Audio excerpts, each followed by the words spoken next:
Shalom, shalom, Hebrews. I'm here to talk about a topic that no one has really dealt with. Everyone knows that we are at the very end of prophecy. The United States and the UN has acknowledged who we are through the passing of the bill HR 1242. The UN has also committed itself to the welfare of the people of African descent by implementing the International Decade of People of African Descent, which lasts from 2015 to 2024. With that being with that being said, my fellow Hebrew Israelites, and understanding the times, I have listened to many Hebrews Israelites over the past 12 years, some on YouTube, some in books, and some in documentaries. I have listened to their outlook on different topics, such as the curses, the identity of the real Hebrew Israelites of the Torah, Esau, the Sabbath, the end times, and the regathering and return of Israel to their homeland. A lot of information is delivered and revealed in the process. The information is very, very informative and good. You have Messianics and non-Messianics all delivering very good information. Their sources are the King James Bible, the Apocrypha, Book of Enoch, Jasher, and Jubilees, and etc. These books are used to expound upon their information. In keeping with my fellow Hebrew Israelites, I'm going to use the King James Bible and the Apocrypha to reveal my point, which brings me to my topic, which is Israel was not destroyed in 70 AD. The reason for me dealing with this topic is because so many people, Hebrews and Christians alike, believe that Israel was destroyed as a nation in 70 AD. The scriptures doesn't say that. As a matter of fact, the scriptures tells us that 143 BC was the time appointed for Israel to cease from being a nation. Daniel 8, verse 19. In order for me to shine a light on this very fact, I must start in the King James Bible in the book of Daniel. Daniel 8, verses 1 through 26. In Daniel verses 1 through 14, Daniel has a vision of a ram and a he-goat. Daniel saw the ram, which had two very high horns pushing westward, northward, and southward. No one could contend with it. Then out of nowhere came a he-goat and smote the ram and broke its two horns. The he-goat waxed great and magnified himself to the prince of the host. And by him the daily sacrifice was taken away, the truth was cast to the ground, and the sanctuary was cast down. Israel's transgressions caused the abominations that make it desolate, and it practiced and prospered. In verses 15 through 26 of Daniel 8, the archangel comes and explains the vision to Daniel. He tells Daniel that he has come to make him know what shall be in the last end of indignation. For at the time appointed, the end shall be. A question is posed at this point. The question being, what is the time appointed and what is the end? The answer being the end of Israel as a nation. Gabriel informs Daniel that the temple will be destroyed, the daily sacrifices will be stopped, and the abominations that make it desolate set up. Gabriel then tells Daniel the ram is the Medes and Persians, the second beast of Daniel 7, verse 5, and the he-goat is Greece, the third beast in Daniel 7, verse 6. Gabriel informs Daniel that the great horn between the he-goat's eyes is the first king of Greece, which is Alexander the Great. Gabriel tells Daniel that Alexander was broken and that the Greek kingdom would be divided into four parts. Alexander's four generals. Daniel 8, verse 22. Gabriel further informs Daniel that that at the latter end of the Greek kingdom, the third beast, a king of fierce countenance and understanding dark sentences, will stand up. Daniel 9, verse 23. This king is none other than Antioch Epiphanes, the son of King Antioch, which make him a prince. Daniel 9, verse 26. Gabriel informs Daniel that Antiochus' power would be mighty, but not by his own power. He will destroy wonderfully and shall prosper in practice and shall destroy the Israelites, the holy people. Daniel 9, verse 24. Gabriel informs Daniel that through Antiochus policies, he would cause craft to prosper in his hand, and he would magnify himself in his heart, and by peace shall destroy many. He shall also stand up against the prince of princes, but he shall be broken without hand. Daniel 8, verse 25.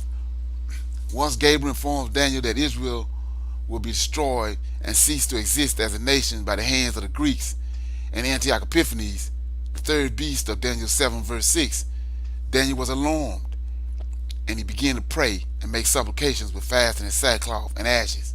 Daniel 9, verses 1 through 19.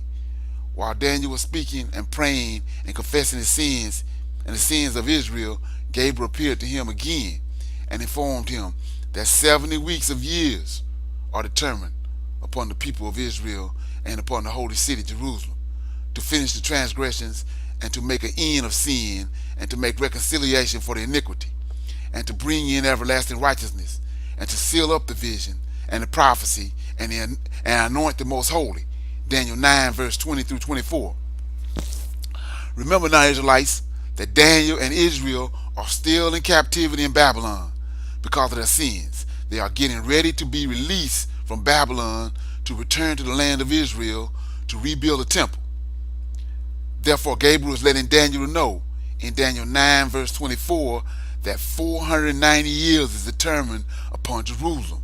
A trial period is determined upon Jerusalem in order that they may try and get it right with the Lord. 70 weeks equals 7 times 70, which equals 490 years.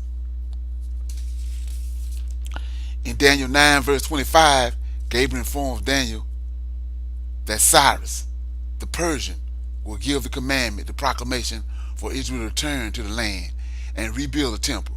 Ezra 1, verses 1 through 4.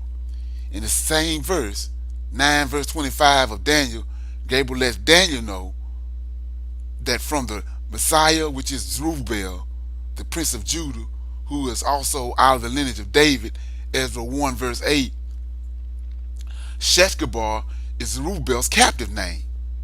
The streets would be built again, and the wall, even in troublesome times. Nehemiah 4, verses 13 to 23. Zechariah chapter 4, verses 6 through 10 confirms that Zerubbabel would indeed rebuild the temple. Zerubbabel, Nehemiah, Ezra, and the Israelites returned to Jerusalem and rebuild the temple, the wall, and the city of Jerusalem. But the Israelites began to sin against the Lord again after many years. Therefore, what Gabriel reveals to Daniel in chapter 9, verses 26 through 27, came to pass. The people of the prince that shall come, Antioch Epiphanes, shall destroy the city and the sanctuary, and the end thereof shall be with a flood. And until the end of the war, desolations are determined. And he, Antiochus, shall confirm the covenant with many Israelites for 1 week. And in the midst of the week, he shall cause the sacrifices and the oblations to cease. And for the overspreading of the abomination, he shall make it desolate, even unto the consummation, and that determined shall be poured upon the desolate. My fellow Hebrew Israelites, when you examine the book of Malachi, the last book of the Old Testament, it ends with the Israelites in the Medo-Persian kingdom, the second beast. And when you examine the book of Matthew, the first book of the New Testament, it begins with the fourth beast of Daniel 7, verse 7. The Greek kingdom, the third beast, which Gabriel explains to Daniel that would destroy the kingdom of Israel by the hand of Antioch Epiphanes, is not there. My fellow Hebrew Israelites, this prophecy did not come to pass. The third beast, the Greek kingdom, has been taken out and hidden from the reader, which makes us go to the Apocrypha and examine the first book of Maccabees in order to find out when the Hebrew Israelites were driven out of the land of Israel and it became desolate.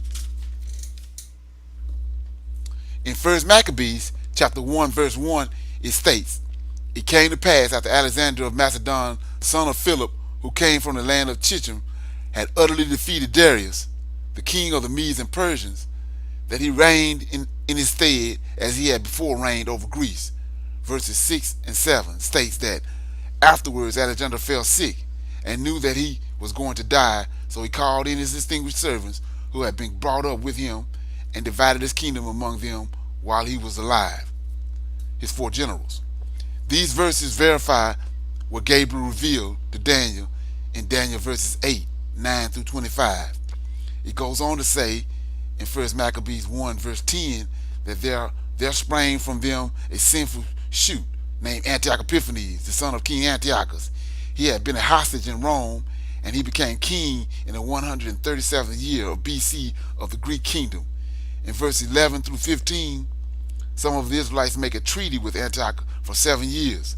The plan seemed good in their eyes, and some of the Israelites went eagerly to the king, and he authorized them to introduce the practices of the heathen. And they built a gymnasium in Jerusalem in the heathen fashion and submitted to uncircumcision and disregarded and disowned the holy agreement that they had with the Lord. They allied themselves with the heathen and became slaves of wrongdoing. Notice now, my fellow Hebrew Israelites, that the events are playing out just as Gabriel had informed Daniel. It goes on to say in 1 Maccabees 1 verses 20 through 28 that after subduing Egypt in the 143rd year BC, Antiochus turned back and came up against Israel and entered into Jerusalem with a strong force. Let me read that again. It goes on to say in 1 Maccabees chapter 1 verses 20 through 28 that after subduing Egypt in the 143rd year BC, Antiochus turned back and came up against Israel and entered into Jerusalem with a strong force. And in his arrogance, he went into the sanctuary, the temple, and took the gold altar and the lampstand for the light, and all its furniture, and the table for the presentation of bread, and the cups and the bowls, and the gold ornamentations on the front of the temple, for he stripped it all off. And he took the secret treasures which he found, he took them all and went back to his country. He massacred the people and spoke with great arrogance. There was great mourning everywhere throughout Israel. Rulers and elders mourned. Girls and young men fainted away, and the beauty of the women was altered. Every bridegroom began to lamentate, and she that sat in the bridal chamber grieved.